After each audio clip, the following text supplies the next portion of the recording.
Amin'ny akabeny ireo mpianatra manana fahasahiranana no afaka mandrato fiofanana eo anivon'ny fitoerana Soltec zato indray izy ireo no nivoaka tamin'ny fomba ofisialy rehefa avy nanaraka ny fiofanana sahaza azy.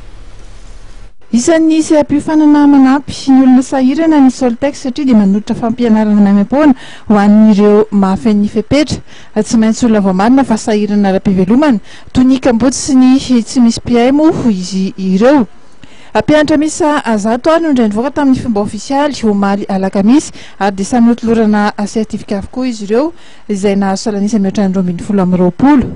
Marihana fa nahazo fankatavana amin'ny fanjakana ny ity diplôma izay natolotra azy ireo ity no marihana ny tolotra ndraikitra ihany koa fa dia mora ho an'ireo mpianatra nivoaka tato ireo ny mitady asa sy mahita asa rehefa avy eo.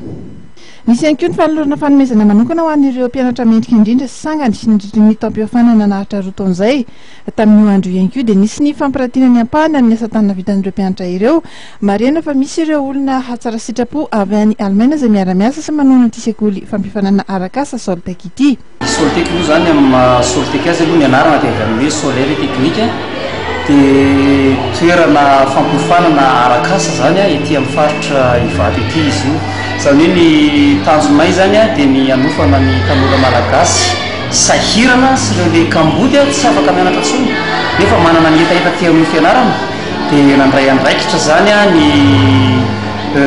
tompona andraikitra avy any Alemaina ny ary-miasa aminay izay eto Madagasikara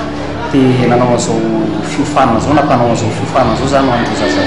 Fiofanana aloha zany dia marihana eto fa maharitra roa taona ary roa taona tsy miato izy io. Ny sokajin'olona dia araka ny voalazako teo hoe ankizy sahirana na kambody avy amin'ny tany manodidina na toerana manodidina izay anaovanay antso amin'ny fiangonana na ny haino aman-jery isan-karazany zany izay no fahanay mandray an'ilay ankizy